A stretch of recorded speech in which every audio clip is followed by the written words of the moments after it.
Okay, we have made the executive decision, me and Brad, to just switch the order of the sessions.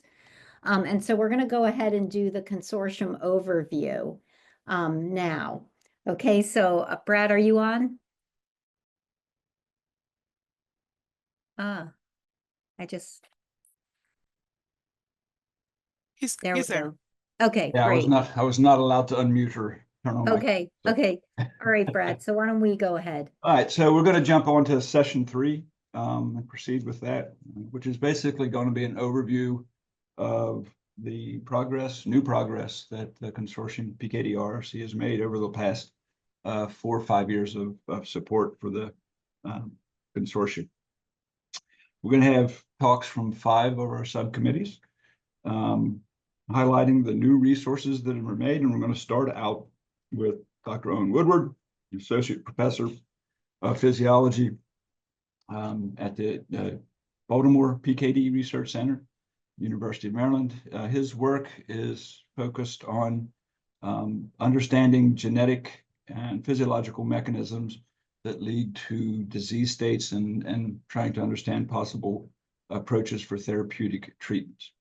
He is going to present, hopefully he is on updates from the in vitro subcommittee.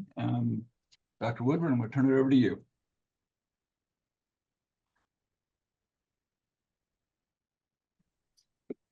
Thanks, Brad. Yeah, let's do this. Yeah, so I'm just going to share some of the highlights that the consortium has created in terms of reagents and other tools that can be used for studying in vitro questions for polycystic kidney disease. This is a collaboration amongst the 3 different cell cores from each of the centers. We have the efforts led by John Parent at UAB, KU Medical Center. Those efforts are led by Darren Wallace. The Maryland Cell Core, this is a kind of joint effort between myself, the University of Maryland, and Paul Welling at the Johns Hopkins School of Medicine. Each center has taken kind of a unique approach to developing new reagents. At UAB, John Parent has really focused on using gene editing technology and CRISPR-Cas9 to edit stem cells, human stem cells, in order to be used for all kinds of different experimental questions. Obviously, human pluripotent stem cells or embryonic stem cells can be used both in 2D, but also, of course, differentiated into renal cell types as organoids grown in 3D cultures. These tools it can be very valuable for learning lots about the process of cystogenesis, and of course can also in a medium throughput platform can be used for screening drugs and other things like that. John Parent and their team at UAB has created quite a few different cell lines using these technologies. They've created hex cell lines. These are human fibroblasts, of course, with the PKD1 and 2 as well as PKHD1 knockouts. These are really valuable for validation experiments where you have to have a human cell line where there's no PKD1 or 2 expression. This is particularly useful for validating things like antibodies. So these could be a very valuable resource. But then they've also created a whole line of human inducible pluripotent stem cells with have PKD2 knocked out, PKD1 knocked out, PKHD1 knocked out, PKD1 heterozygous, and some cilia, kind of interesting things like IFT88 knockouts compounded with PKD2 knockout. One of the more advanced things that I think is really going to be really valuable resources, I mean, they all will be, but these conditional knockouts of PKD2 will be extremely valuable. In this case, you'll have, isogenic controls, so both the knockout and the controls are going to be derived from the same iPSC clone. They also have created a conditional restoration of PKD2. So these are all extremely valuable resources that are available now and have been, well validated both at the transcriptional level and at the protein level in conjunction with Feng Qian, who's the head of the antibody core for our consortium. Kind of going forward, some of the things that John's groups are currently working on are really kind of pressure testing the organoid differentiation protocols for using those induced pluripotent stem cells, as well as creating all the same cell lines, but in embryonic stem cells, which have kind of more established protocols in place for differentiating into renal epithelial cell or renal cells generally, and organoids that can be used in 3D culture.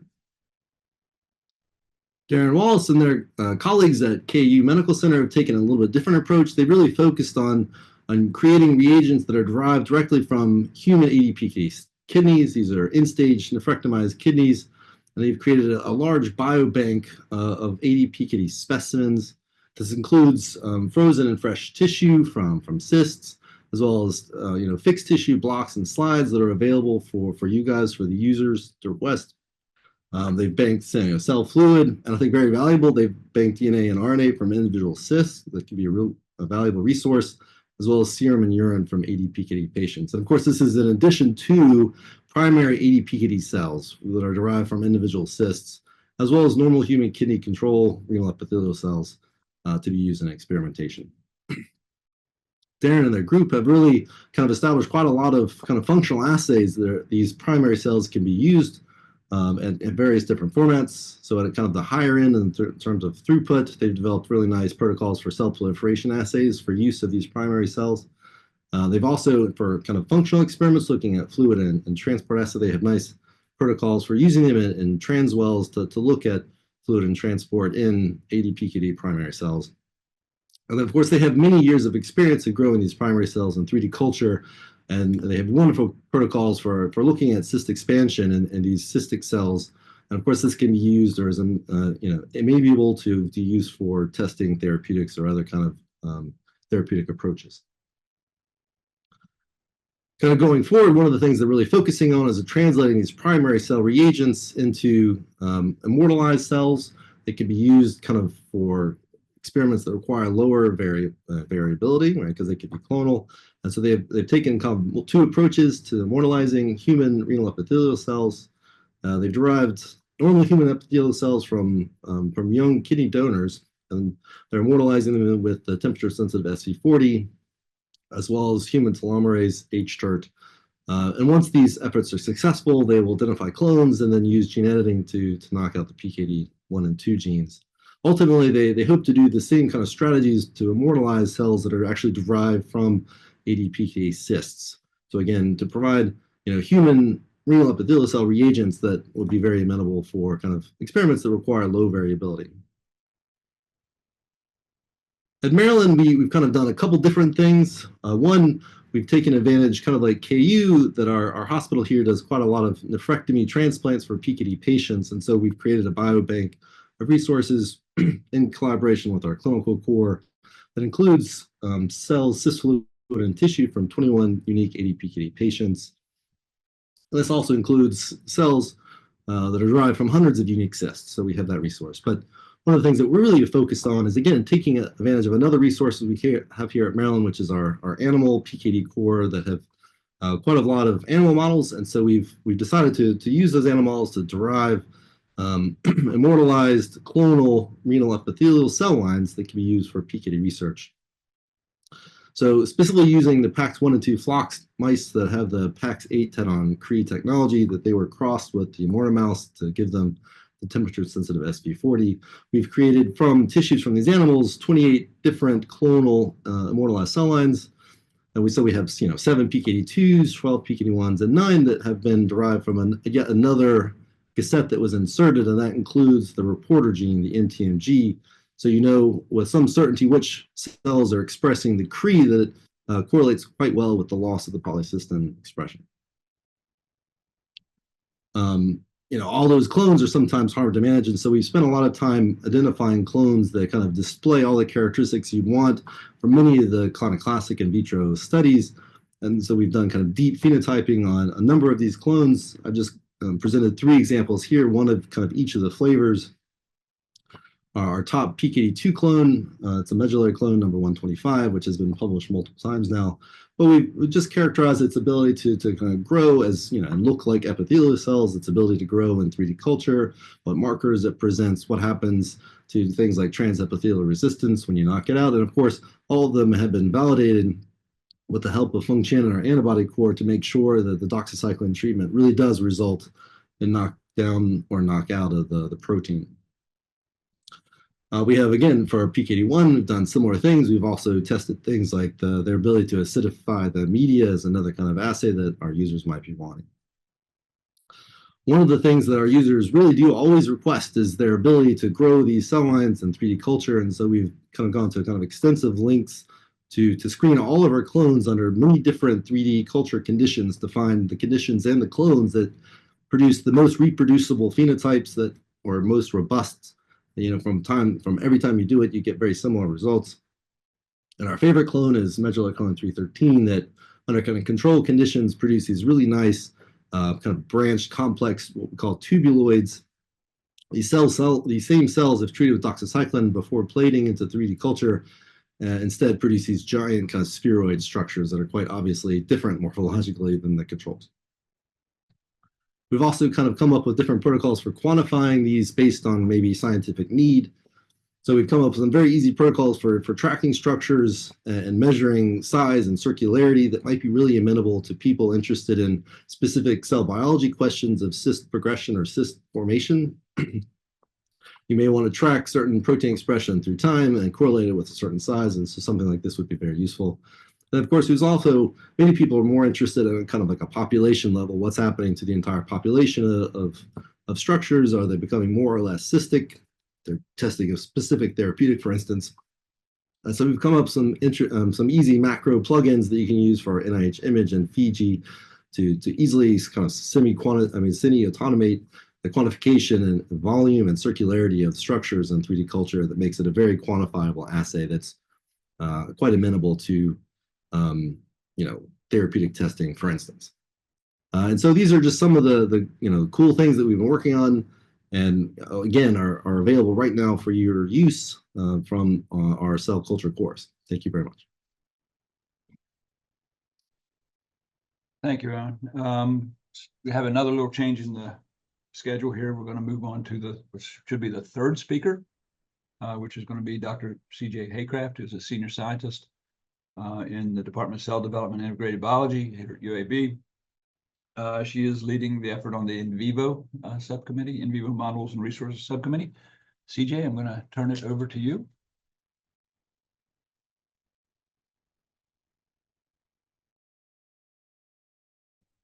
Thank you. I am just trying to find the right screen. Can you see my slideshow? Yes. Is it now in presentation mode?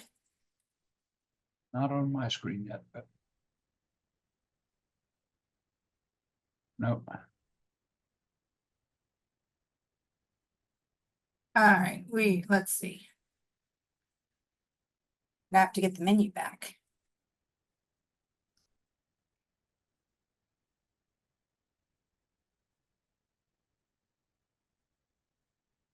All right, one more try.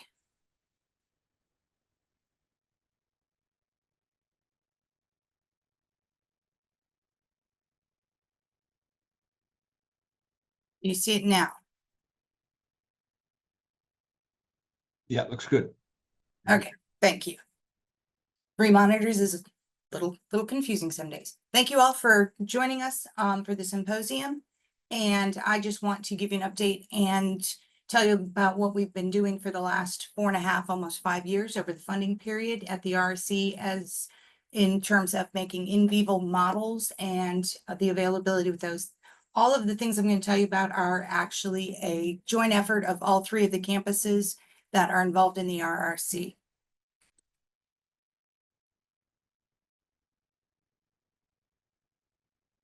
So overall, we have actually had 144 requests fulfilled throughout the 4.5 years that we've been working. Within those requests, there's been 81 rodent models that we've requested and fulfilled, as well as 42 examples of biobank requests, 16 zebrafish animal model requests related to PKD, as well as 5 custom models that have been generated and shared with the community. In addition to having these models and everything available, we also have had well over 40 consultations about how we are making, how you could modify your protocols, what resources we have available that would be useful to you, all the way down to small things such as you're having problems genotyping. We're happy to respond to emails and work with you on making your animal models work for you, work better for you, and the PKD field in general. One of the first models that I want to tell you about is actually a modification of the PKD1 gene where it was a snap tag was inserted at the very end terminus of the polycystin 1 endogenous locus. So these animals will actually express snap tag at the end terminus, just downstream of the sequence for the signal sequence, and it will be expressed in all tissues under the endogenous promoter of polycystin 1 within the mice. These mice were generated, fabulously analyzed by Pam Tran and Stephen Parnell in Kansas. And unfortunately, what we discovered is that the insertion of that snap tag within the PKD1 locus results in a slow and progressive renal cyst development when these mice are homozygous, suggesting that there is a perturbation of the PKD1 or PC1 function within these animals. In females, you have a progression that then slightly regresses as the animals age. This is shown at 23 weeks. Males continuously develop more severe cysts as time goes on. Although these mice have been aged out to at least 6 months and are still viable, although their cystic phenotype is present in those. These animals are listed on the RRC website. You can go to the resources page here, and it has all the information about how to obtain them, as well as genotypes and other information regarding the pathology in the phenotype within these mice. The second allele that we have generated within the in vivo subcommittee is actually a corresponding patient variant to polycystin 2. So this D511 amino acid is located within the voltage sensing domain of the polycystin 2 channel. And we have generated a patient variant allele, D509V, which is the corresponding amino acid in the mouse. And these mice have been studied extensively by Paul DeCane, who requested them from the RRC, as well as Patrio Theta in Maryland. In homozygous state, these mice are embryonic lethal. However, the compound heterozygotes can be used in combination with the conditional allele shown here to induce loss of the wild type allele and then subsequent function of only the D509V allele to study the specific loss of function allele within the adult mouse in vivo. The 509V variant is unable to rescue the kidney phenotype, so it is non-functional. It has been shown to still localize to cilia, but does not have the ability to sense voltage and act as a channel. And you can see the severe cystic phenotype that these animals develop when you induce that loss at P10 or P11, which is our standard time of induction for loss of these mice. These are also available from the RRC on the resources page, and the information on how to genotype them and what to expect of the phenotypes is there as well. These mice can be used to study the specific function of the 509V allele within polycystin 2 in the in vivo model, as well as to potentially be combined with other alleles of polycystin 2 to look at function of those. They can also be used as a way to facilitate some personalized medicine approaches for ADPKD patients that have that specific 509V allele. The third mouse model I want to tell you about is polycystin 2 tagged protein, and much like the snap tag of polycystin 1, this isn't tagged within the endogenous locus, so we inserted a halo tag at the very C terminus here of the protein, so it's cytoplasmic tag right at the very end of the protein. These mice are homozygous viable and do not show any phenotype when the PC2 halo is expressed from both alleles of the PC2 locus. We can also use the fluorescent tag for the halo, much like Dr. Samlo showed in his earlier talk on his studies. This halo tag we have used both in vivo as well as in vitro to track and follow polycystin 2. You can see here, these are actually, the red is actually the polycystin 2 halo labeled in vivo in the kidney. This is co-localization with calnexin, or here, co-localization with a SSTR3-GFP, which is a cilia marker in the kidney tubules. You can see the halo protein ligand lighting up within regions of those cilia, as well as within the cells in there. We also see polycystin 2 halo expression in other tissues, including the cord plexus in the brain. which just gives us a very nice localization to be able to see it in an isolated extension out into the cerebrospinal fluid in that space. These models can be used to study in vivo live trafficking of polycystin too. We've also generated cell lines that both express the SSTR3 GFP from these mice, as well as cell lines lacking the SSTR3 GFP, so that you can use these models to study polycystin-2 function in vitro in cell culture with several different cell lines that are also available on the website.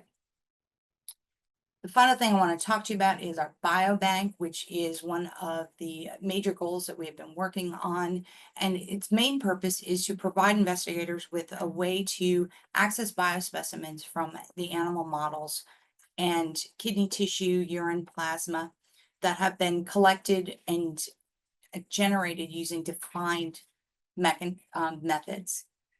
So they provide immediate availability. Researchers can request them and use them immediately to be able to test hypotheses and generate preliminary data for studies. You can be used to look for biomarkers as well of cystic disease progression and other models. We can generate defined cohorts upon request if your model requires some specific time points that aren't available within our original cohort.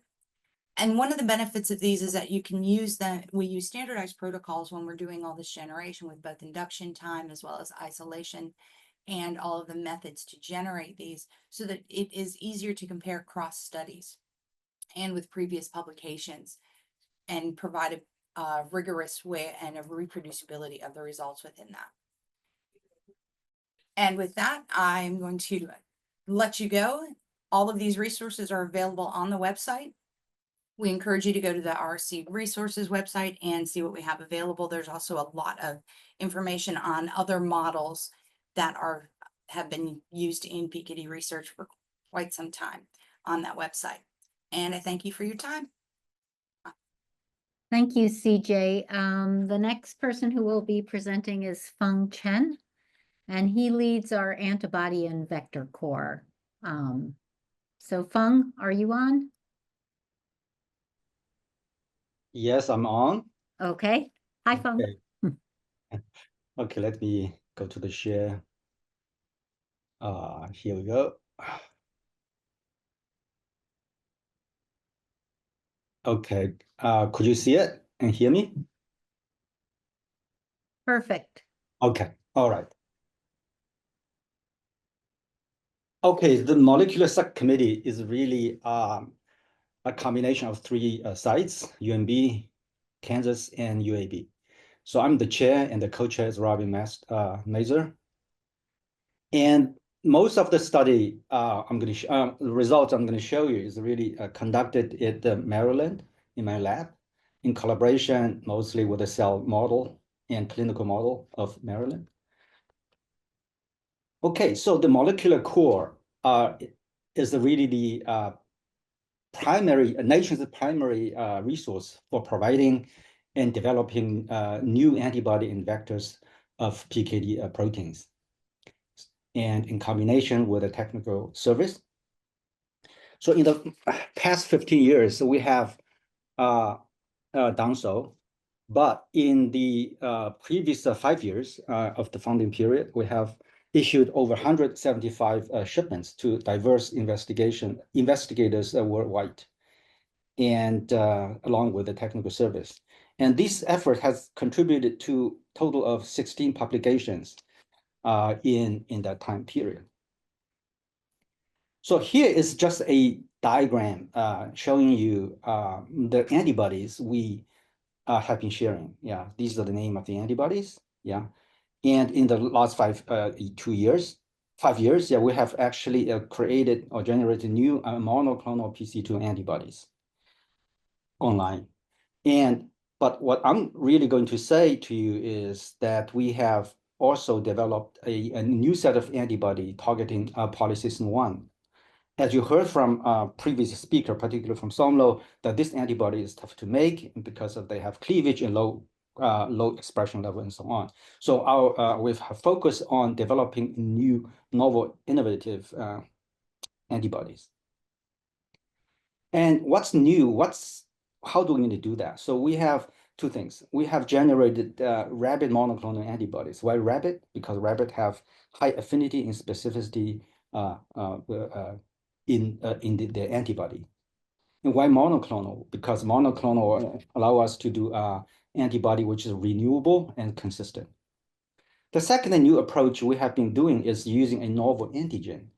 We used purified human PC1's N-terminal extracellular domain expressed in a HEC293 cell. Now, this type of antigen allow proper post-translational modification and proper folding. Should actually lead to generation of antibody which can recognize native epitope with high affinity, and this is our hope. So these are this is the diagram of polycystin 1, and here you see the antigen we have used or immunogen we have used. This is basically entire extracellular domain of polycystin 1, including GPS domain, and it has an internal deletion. And here you can see this is actually the pure DNA proteins we have used to immunize 3 rabbit to generate monoclonal rabbit antibodies. So as the project goes, a side project, side effect, or let's say a benefit of this approach is that we were able to generate 3 purified rabbit polyclonal antibody against PC1, against that immunogen. Yeah. So this is a data sheet. It's already posted in the website. You can actually request. And bottom line is that this mono and polyclonal antibody is actually effective in detecting polycystin 1, recombinant polycystin 1 in a variety of different technology or technique, Western blot, IP, and IF in cilia of live cells. But my focus, what we are really excited about is really to develop a panel of PC1 specific rabbit monoclonal antibodies. Okay, so these are the diagram of polycystin 1, NTF, yeah, right? So this is the immunogen. And to summarize, we have actually developed a panel of antibody consisting of 14 different monoclonal antibodies targeting 6 different regions of PKD1 NTF or extracellular domain. And antibody or epitope binding show that most of them, some of them can be grouped into the same epitope to recognize the same epitope, but some of them are unique.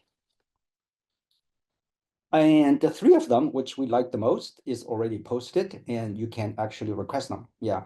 And the thing is that these antibodies are actually different than before, i.e., they can recognize endogenous polycystin 1 protein in a variety of applications, such as Western blot, IP, and IF. So these are cool antibodies. I'm going to show you in the next few minutes what we can do with it. And hopefully you like it and you can request and do your experiment. And we can provide technical service, of course. Number 1. Okay, so these antibodies, for example, we start with number 7, 45. Yeah, these are the 2 of the 3. As you see, using a Western blot, it can see endogenous polycystin 1, for example, in HEC293. This is a popular cell. You can see these endogenous NTF, upper one being the mature, the other one is immature. And you can still know that because on the next link is actually HEC cell expressing recombinant polycystin 1 of humans. And you can see here, this is the position of NTF, and this is the top one is really the full length FL, which is not visible in endogenous because they are underrepresented. Another thing you can see, this antibody, you can see also endogenous polycystin 1 in the RPE cell, which is ciliated model, commonly used in what they call ciliary biology, and we can detect endogenous polycystin 1 as well. And similar results, or even better results, is provided by another antibody, 45, and they look similar to a very commonly used 7E12. Typically in our hand, it gives you less background, it's more robust. And here is actually human kidney tissue, and it comes from Owen's core, and this particular 7 or 60A recognizes exactly two bands from 2 different normal kidney tissue, and we do not see that or low expression level of ADPKD1 in the sample. So these antibodies good for endogenous PKD1. And then you want to utilize those knowledge or capability of this antibody. We did actually the following thing. We tested first, again, number 7. And these are the tissue, the primary cell isolated even either from 3 different normal kidney or from 3 different cystic kidney from different region of different cysts. Now, these are provided by Owen from his cell model core.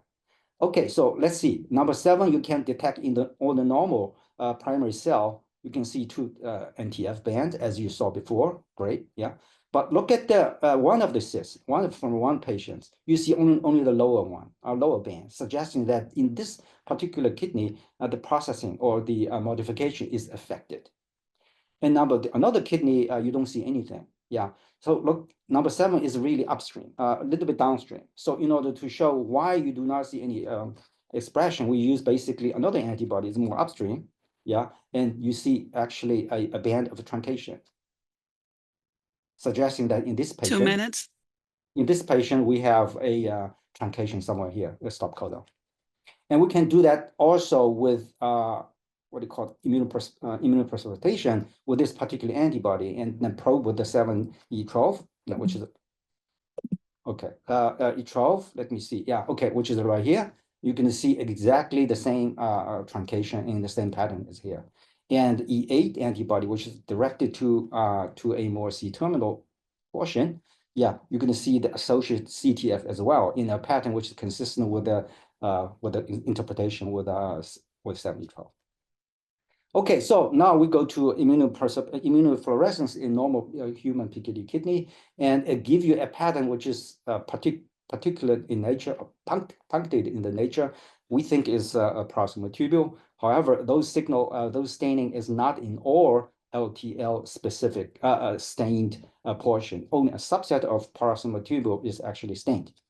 Now, how do we know this is specific? Well, we actually did a pre-absorption with the extracellular domain of polycystin 1, and we found that this pre-absorption blocked completely the signal we saw previously. And in addition, the secondary antibody alone do not give you this signal. So we were pretty confident that this is all specific polycystin 1 signal. Now, this is new, never saw before, and we think that this antibody is good for new study. And lastly, we want to show you is, of course, what about psyllium? Yeah, you want to know the psyllium. Yeah. Okay, so we use, in this case, we use an IMCD cell of inducibly expression, a HA tagged PC1 together with PC2 IMCD cell. Upon doxycycline, and we found that the number 7, this is our favorite antibody, does actually stain patterns consistent with the psyllium, and they co-stain HA, very good. And you do not see them if you do not have doxycycline. And lastly, to show that this is really psyllium, we co-stain with R13B, and they do co-stain. And last slides, we can even do even a little more for fun. We use a STED high resolution, super high resolution microscopy, and show that polycystin 1 indeed go to the psyllium in a punctated fashion. So these are the reagents you are welcome to use, and contact us if you want them. And I think I'm done with that. Thank you very much. Okay, thank you, Feng, for that. And then switching gears a little bit, the next person who's going to tell you about what we've been doing is Steve Seliger, who chairs the Clinical Resources Subcommittee with Alan Yu. He's here at the University of Maryland, and Alan Yu is at Kansas. Steve, are you on? I am here, yes. Great. And I'm going to give me 1 second to share my screen and then put it in slide mode. So can people see it in slide mode? We're in the right presentation mode. Great, wonderful. Thank you so much. Yes, Steve Seliger from the University of Maryland, and sorry for the change in the order of the presentations, but I'm speaking today on behalf of the Clinical Resources Subcommittee. The core leaders at each of our 3 sites, myself at University of Maryland, Alan Yu, as Terry said, at Kansas, and Lisa Gay Woodford now at CHOP. So the goals of our committee are to develop and provide for sharing and use by investigators a multi-center longitudinal observational cohort of children and adults with polycystic kidney disease and related hepatorenal fibrocystic diseases linked to a biospecimen and biomaterial repository. And again, this is for use not just by other investigators within our consortium, but equally importantly, or more importantly, by investigators external to the consortium. So I'm going to actually be focusing today on our resources related to ADPKD, which represent the majority of what we have collected. You can see across the 3 sites, each site has a somewhat different focus and has been enrolling patients and participants into a database for over 15 years, almost 15 years. In Maryland, we've enrolled adults. We have now 292 adult ADPKD patients. At CHOP, there are, in terms of childhood ADPKD, 59. Kansas has enrolled both adult and childhood ADPKD, as well as normal controls. We have imaging on the majority of patients. Obviously, in children, that's predominantly going to be in the form of ultrasound. In adolescents and adults, we have MRIs, including total kidney volumes. Get to that in a second. Many of our patients have been genotyped, and that's another feature of our clinical resources that we've added recently that I'll speak to in just a second. So with regards to this database, we started with 3 independent, long-standing longitudinal studies, registries, or longitudinal observational cohort studies, I would describe them as. They had been actually started before our consortium was created and had already been enrolling in some cases up to a decade. We then looked at key clinical and phenotype variables that were common or uncommon across the 3 centers. We identified, again, this was a process, as you can imagine, that took some time, over 3,300 discrete variables and over 6,000 discrete data elements.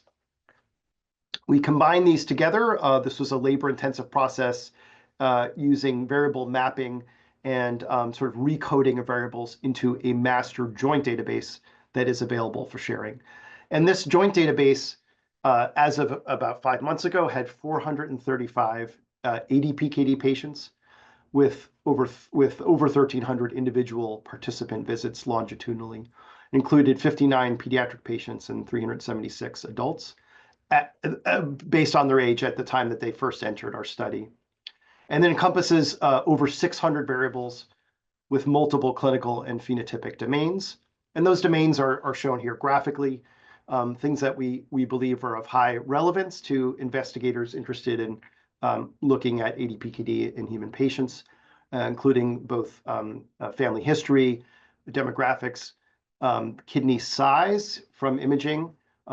As I said, most of that in the form of total kidney volume, measures of kidney function and liver function, common ADPKD complications like gross hematuria, but also aneurysms, but also information on non-ADPKD conditions and medications. And more recently, we have added information on genotype.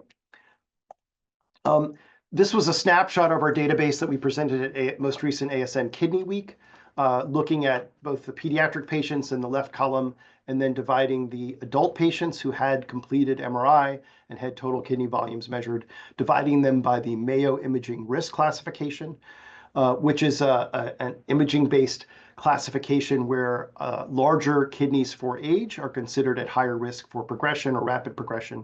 That would be 1E. The smallest kidneys for age would be at the lowest risk for rapid progression as 1A. And just to summarize what we found, adults with ADPKD who had higher imaging risk classification were less likely to be female, more likely to have hypertension and gross hematuria, prior UTI. They were diagnosed at a younger age. They had higher body mass index, higher blood pressure.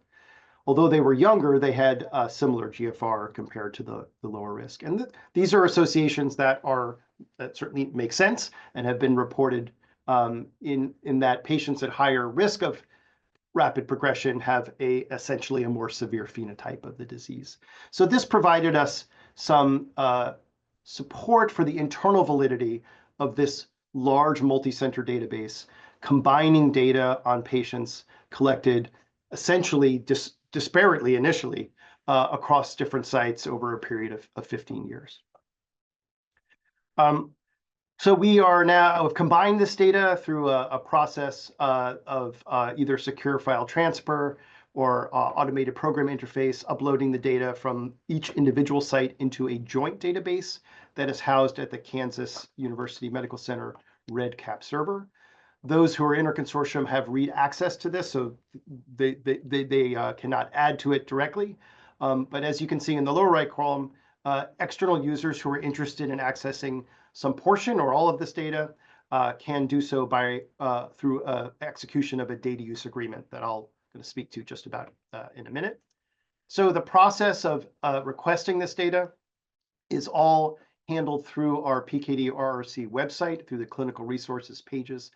And this is just a snapshot of what the web form looks like. So you're asked to indicate, do you want just data? Do you want data and biospecimens? And to provide some information as to the proposed use of the data and or biospecimens. Because this is human subjects data in the form of a limited data set, usually, we ask you also to describe methods to protect the confidentiality and the privacy of the data or samples that you will be using. And this may, again, require some iterative discussion, both with us and with your local IRB as to the nature of the types of data that you'll be using. So this is all sort of a single form that you submit, and it goes into our program manager and then to me, and I discuss it with our subcommittee. It's a process that's not lengthy or time intensive. With regard to the genetic information that we have just recently added, it is comprehensive. The genotyping was performed differently across the sites, as you can imagine, but we have, again, identified key variables that we will think are of use to investigators with regard to both the major PKD genes, but also minor genes, the types of mutations, and then the specific either variants or insertions, deletions, or other changes to both the coding DNA and the predicted amino acid sequence. And then using standard ACMG classification, what is the predicted clinical significance of these identified mutations in either PKD1, 2, or the minor genes? Again, the classification of pathogenic or likely pathogenic. So this is information that will be consistent through the consortium for those 80 PKD patients that have been genotyped through some platform or other. 2 minutes. Yeah, we do have additional information available in terms of what platform it was done on, what genome build was used, and so and sort of a lot of the fine details that other investigators might want to know about. So this is available together with the clinical and phenotypic data. This is separate from the PKD genome browser, which is also a collaboration between the PKD RRC and the Yale Genome Center. And this is a repository for variants across the exomes and in targeted panel sequence of patients with known PKD. It includes not only sequences from patients from our consortium, particularly from University of Maryland, who had whole exome sequencing performed, but also from other cohorts, including Halt PKD and CRISP. And it describes the minor allele frequencies with the predicted clinical significance in silico predictors and links to standard databases like ClinVar. And both PKD1 and 2 in the minor genes. And I'm going to show you again that this we are thanks to the great collaboration with Monko Lek and Steve Somlo and Whitney Bessie at the Yale Center for Genomic Health. This is just a snapshot of one of the minor genes for human ADPKD and some of the information that you can find and links to some of the key genomic databases, all from a single web interface and web browser. We have biospecimens, as I mentioned. They are collected at baseline and then longitudinally with some varying completeness across the sites and across different types of patients. We have urine collected on a first morning void. Plasma and serum are collected, and DNA that's isolated from the Buffy code or PBMCs. And these specimens can be requested. They are stored at each individual site, so we don't have a single biorepository for them, but they can be requested along with the data from our website. And again, this is how you would find it from our main website and web form, just clicking on that request clinical data and our biospecimens. And a QR code linking to it is right there. And I will stop there and thank you all for listening to me today. Thank you, Stephen. We're going to move on to we're going to hold questions at the end of this. We have one more subcommittee to go through, which is our preclinical subcommittee. Dr. Mrugh, who's professor of medicine in the Division of Nephrology here at UAB, heads that up. Had to pull him out of clinic to present. So thank you, Michael, for stepping out for the next 10 minutes to present on what the preclinical group's been doing. So it's over to you. Sure. Oh, certainly.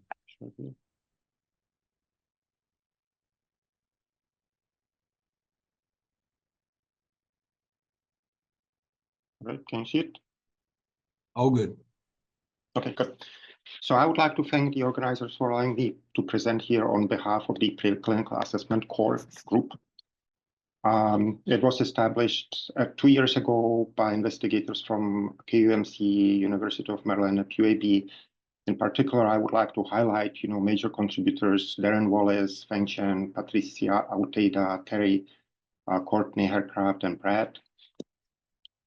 The objective of setting up this core was to help investigators in PKD area through standardization and QC development of prioritized assay and resources to support preclinical assessment and dissemination of results and access to validated resources. The emphasis was on studies that other investigators will unlikely perform, and taking advantage of available data and resources or complementing existing studies, and defining gold standard operating procedures for preclinical studies in cell and animal models. So I would like to give you 3 examples of our activities. So one is developing standard operating procedures for establishing positive response, as a readout. So this was spearheaded by Darren Wallace, basically using a primary cell culture model and using tolvaptan as a positive readout, using here CAMP, as a percent of AVP stimulation. And the primary cultures, their use in preclinical testing, and relevant standard operating procedures are all available from PKD RRC.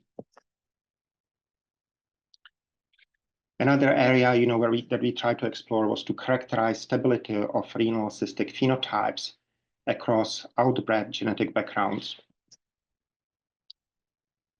And we focused our studies on PKHD1, PCK rat that is commonly used in PKD studies, and explored across Sprague-Dawley genetic backgrounds that were sampled from Charles River International Genetic Standardization Program. And you can see on the right panel that there was quite a lot of variability between individual animals, but also the cohorts, which suggest, that the common practice that is using the Sprague-Dawley strain, from the current, Charles River lines, may not offer reliable control for the genetic background, in the original PKHD1, PCK Charles River line. That is the one that you can obtain from Charles River. And to help to mitigate this issue, PKHD1, PCK rats that were reintroduced to Sprague-Dawley background from Charles River International Genetic Standardization Programs are now available from UAB, from PKD RRC. And another example is, we try to help to standardize design of preclinical studies in PKD models to make it easier for investigators to understand, how to design such a study. So we tested different CRE drivers and optimized renal cystic readout timing based on power analysis. So I'll take you briefly, what we have done. So we used commonly used mouse model, PKD2 flox mouse, and commonly used CRE drivers, PEX8 doxycycline inducible model that is renal tubular specific, and CRE-R2 that is tamoxifen inducible driver that is constitutively expressed across most tissues and developmental stages.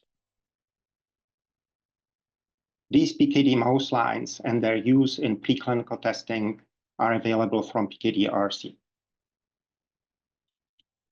So for rapidly progressing early induced PKD2 flox mouse model, the induction was done with doxycycline at P10 and 11, and the readout was kidney weight to body weight index, as you can see on the y-axis. On the x-axis is the time point for the readout. So it's P15, P20, and P25. And the animals were the ones that were supposed to be affected, develop cystic disease, that were CRE+ and CRE negative controls. And you can see, that already from P15, there have been some differences but much more prominent, by P20 and the P25. We obtained similar outcomes or tried to achieve similar outcomes by the following design for the KEC3 ER2 induction with tamoxifen at P7, and again a readout is kidney weight to body weight index with more prominent and somewhat comparable readouts to the doxycycline model, but here with tamoxifen at P23 and P30, the later models having more severe disease. So this might be helpful, when trying to use two different, systems to achieve sort of similar phenotypes. But more importantly, in our case, we intended to use this information to help design a preclinical trial in these animal models. So often what we consider in these type of studies is a minimal effect, in reducing the cystic disease severity by perhaps 20% or more. So when considering, the 20% kidney weight to body weight reduction, when determining the effect sizes for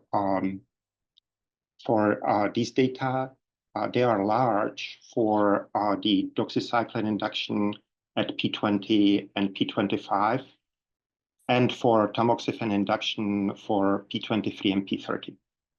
So when then using this information to calculate how many animals are needed per group to achieve 80% power to detect a significant difference with P less than 0.05 with a t-test, it's 5 animals for the doxycycline induction per group when induced at P10 and P11 and scored at P20, and then 8, when the phenotype is scored at P25. For tamoxifen induction, it's also 5 animals for P23 when animals are induced at P7, and 18 animals because of higher variability at P30. So the punchline is that for both model systems, the scoring, you may need about 5 animals if you do with doxycycline induction at P10 and P11, scoring phenotype at P20, and for tamoxifen induction at P7, also 5 animals per group when scoring the phenotype at P23. This is all what I wanted to share with you today. Thank you for your attention. Thank you, Michael. This is now open for questions. I know there's one from Dr. Hopp asking, curious why 1 kidney weight to body weight was used. Was there a difference in severity comparing right versus left kidney?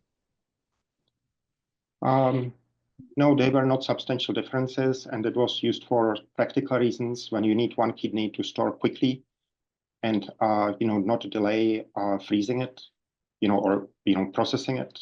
So you can collect it more quickly. So this was more practical and sort of more generalizable use of the tissue that was generated. And Dr. Codigan had a question for the in vivo group, which I answered actually in the chat, was that detecting PKD2 halo in vivo in the kidney. We originally had some difficulties in doing that. And what we discovered that the ER staining was really high. I think about 95% or so is found in the ER.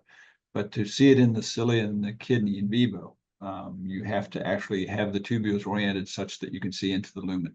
If not, the background, no, it's not background, it's real signal, but the signal in the ER kind of overwhelms the signal that you see in the cilia, but it is most definitely there in vivo as well. Other questions for any of the subcommittees? There is one from Maureen Barr about Turbo ID that Stephen also answered in the chat, but I don't know if Stephen's online and can answer that question. The question is regarding Turbo ID being generated for the polysystins. Yes, with the direct versus indirect method, and what is the status of that model? Stephen, are you able to unmute and answer that? I know he's on, but they also have apparently a tornado drill going on. Just a drill, they assured Yeah. me. So I don't know if you want to. So the status is that he can't unmute. He answered it in the question, in the chat. They are still in the process of making that, and they have been using the direct model. And we're just kind of all looking forward to hearing about Maureen's success with the indirect model that she's been using. Yep. There is another question about the SNAP PKD 1. Since Stephen can't unmute, I'll do my best to handle that one as well. Do you think it is due to reduced PC1 expression or some other functional consequence? I don't think we have an answer to that one. I know that Stephen has done a lot of meetings with various alleles of polycystin 1, and it doesn't seem to follow any allelic series with any. We can't Stephen hasn't been able to figure out where it would fit in an allelic series because it does seem to give some varying results that conflict with other ones. He says there might be a slight reduction in expression. Crossing of V and RC alleles is not severely cystic. Hypomorphic. Yeah, it is a hypomorph, definitely. So if we don't have any more questions, just to keep us on time, let's come back at 1:15. Andy McMahon, I think he had a little bit of confusion as to that we were operating on Eastern Standard, but he will be available. So we'll just go with the session that we were going to do this morning, and we will start that at 1:15. So everybody have a good lunch, and we'll see you back in about 1:15 Eastern Standard Time. Yes, Eastern Time. Yes, Eastern Time. Thank you, everybody on the speakers.